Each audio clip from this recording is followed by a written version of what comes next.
Well, blinking well. What an 80 minutes in Dublin. And yeah, these are my thoughts after the full-time whistle at Croke Park, where we saw the Premier Interpro matchup. Maybe the biggest rivalry in club rugby. That's an argument that will be had. But it was a very memorable 80 minutes, that is for sure, and worth going into. These are my thoughts immediately following Leinster against Munster. Let me know your thoughts in the chat down below. I'm sure there is lots of thoughts. What are the ramifications of, spoiler alert, Leinster 14, Munster 31? If you'd have said, be honest, if you'd have known before the match that it was going to finish one team having 14 points, one team having 31, you would have guessed it was the other way round, right? I would have done. With all those British and Irish Lions returning in Dublin, that is a very, very special performance. I mean, Leinster have won 8 out of the last 10 matches between the two sides, I think, if I remember. This one puts Munster 4 from 4, and it means Leinster have won only one game in the URC so far, and that could have ramifications later on in the season because Leinster tend to get out into a lead early in the season, and then they have the ability to rotate lots through the November Test Series, which is coming up, when they're not going to have the choice but to rotate because they're going to have loads of players with the Ireland squad. But then when the Champions Cup kicks in, they like to preserve their big players for the big matches in the Champions Cup. They might have bigger problems on a week-to-week basis. I don't know how much you read into this, what you read into this, and I don't want to just make this necessarily about what is going on with Leinster, because I guess that's one question. Was that Leinster being really, really poor? How much of it, though? You have to give Munster massive credit. They are... Do you know what?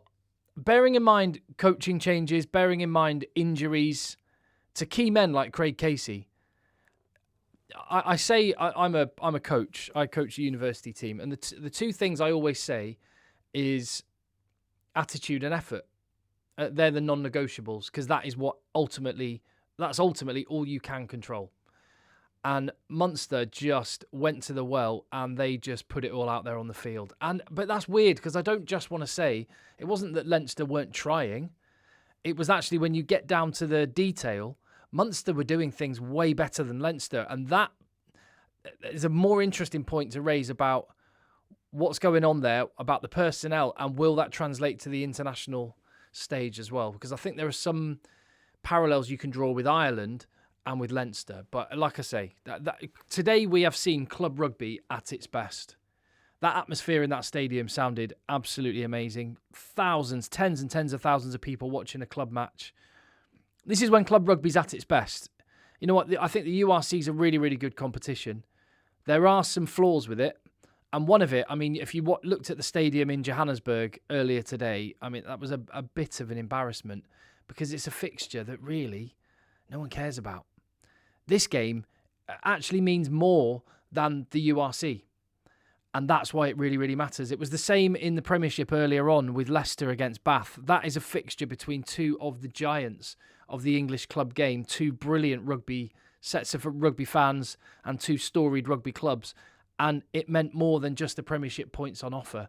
And you really felt that when you watched those games. And I thought this was a brilliant spectacle, irrelevant of the fact that Munster got the full 5 points. And that's the big story here. They're walking away. They're 4 from 4, and they haven't just beaten Leinster. They've absolutely smashed Leinster.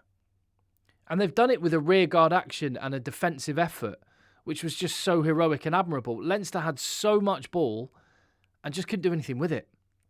And that's one of the most interesting points I'll get into. What are my thoughts? Again, this is just all off the cuff, not planned, just my thoughts immediately following the game. So, Crowley against Prendergast, there was only one winner there, wasn't there? And, you know, I don't know what was poorer, Prendergast's performance compared to Crowley or Prendergast's haircut. Crowley, I mean, if it just goes on form, he has to be Ireland's 10 for November. He may not be. They'll probably both get a shot. They're both really, really good players. I'm not going to write one player off and say one player's amazing on the basis of one performance, but Crowley looked the boy on that particular occasion, and Prendergast was outclassed. I love the fact you got Byrne on one side, Sneijman on the other, and Tyg Byrne. What an absolute warrior. That guy is just immense. Wearing a 6 on his back in this game, and he was absolutely phenomenal. As were a bunch of his teammates, to be fair. I thought Takir Abrahams was great. I thought Jean Klein coming off the bench was really good. Dan Kelly, you could make an argument he was the best centre on show. And is he Irish qualified yet?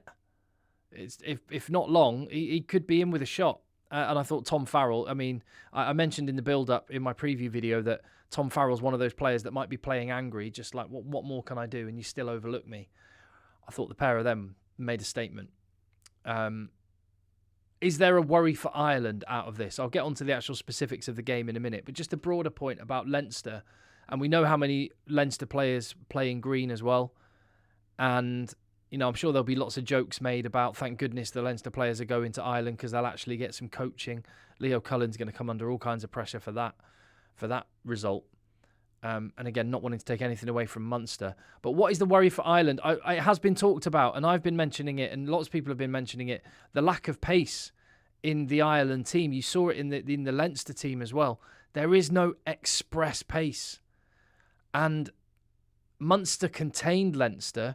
I won't say easily because they had to work really, really hard, but there was very little, I don't know, there wasn't any deception or trickery in Leinster's play. You knew what they were doing. And I think go back a few years and the shapes that Stuart Lancaster got Leinster playing and got translated to Ireland with Joe Schmidt first and then with Andy Farrell, they were kind of new and really intricate at the time.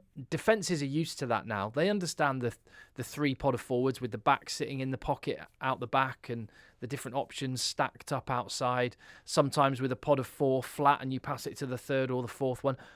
Defences are used to that now, so it's not a surprise anymore. And when you don't have the element of surprise, Leinster just look like a blunt instrument. It may well just be tonight, and a lot of their players that are back in were coming just back in, and maybe they've enjoyed their party after the British and Irish Lions a little bit too much. Who knows? But they just looked blunt.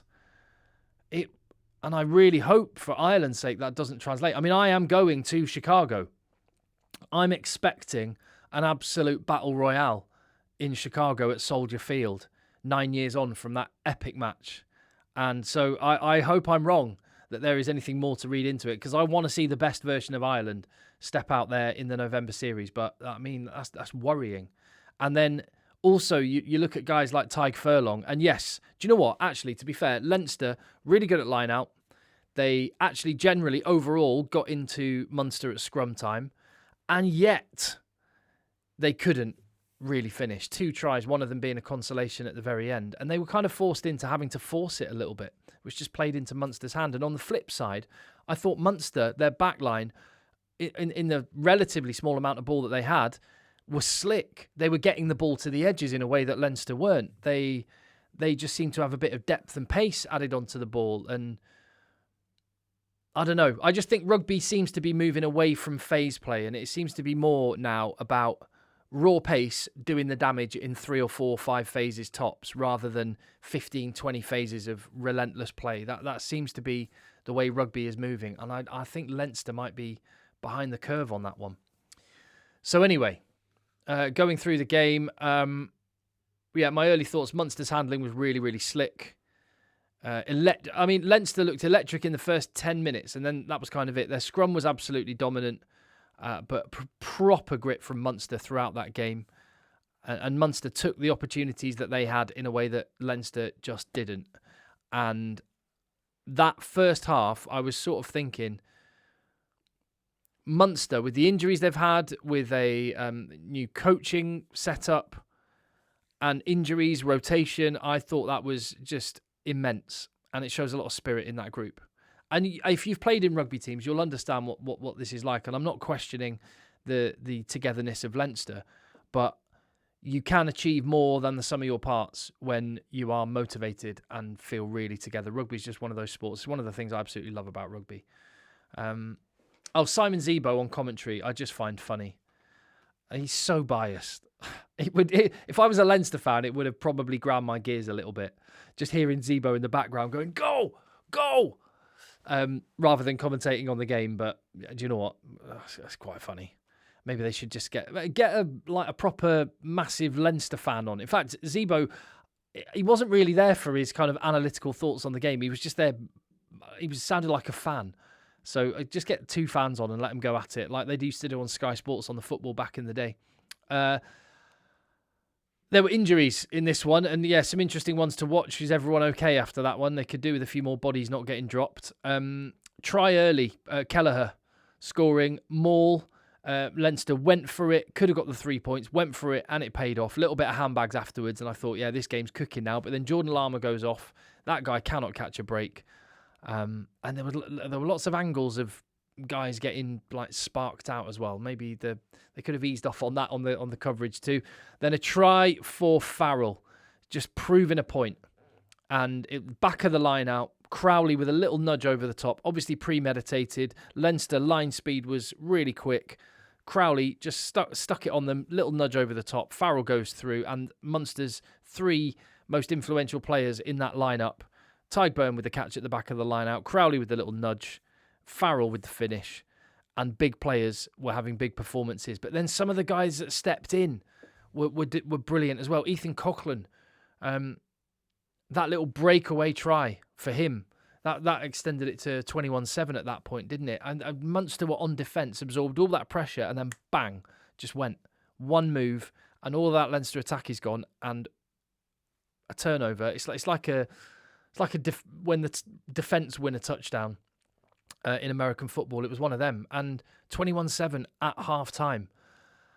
Andrew Porter was on really early. Sheehan came on after 44 minutes. But Crowley was the one who got a penalty. First points of the second half. After Leinster had been banging on the door again, but just couldn't get over. And the heroic goal line stands, right? A lot of people talk about wanting to see amazing tries and, people want little TikTok-friendly 10-second clips of amazing tries. Yeah, I like those, but show me a proper goal line stand any day. Show me one team in their own 22, camped on their own line for a full 5-10 minutes at a time, phase after phase after phase, repelling the attack. I am here for that. I will watch that all day. That is rugby cinema. That is Martin Scorsese stuff, and there was plenty of it in that game from Munster. And I mean, there were so many big moments. Tadhg Beirne's turnovers were just incredible. There was one where Josh van der Fleer, big moment where he was held up by Gavin Coombs. There was, hold on a minute. Let's talk for a second about that penalty try. So it was one of those where I'm like, yeah, they're telling me on commentary that is the right law because Frawley was off his feet. He couldn't play the ball. But you are allowed to be off your feet if the player is in the act of scoring a try. And the reason he got the yellow card and it was a penalty try is because without Frawley being off his feet to slide in and grab the ball, he would have been able to have put the ball down and scored a try. But it wasn't in the act of scoring. Anyway, bottom line is, it may well, by the letter of the law, be the correct application of that law, but it just looks wrong. And I don't know what the coaching point would be for Kieran Frawley.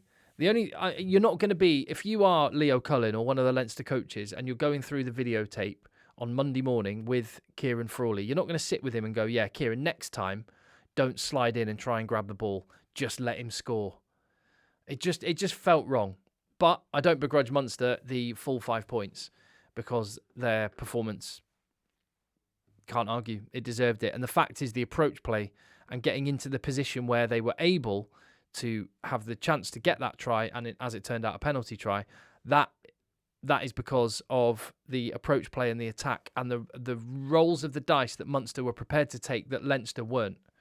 Like even the little thing even the fact it was an offload out of contact by Abrahams back in before that moment that led to the penalty try.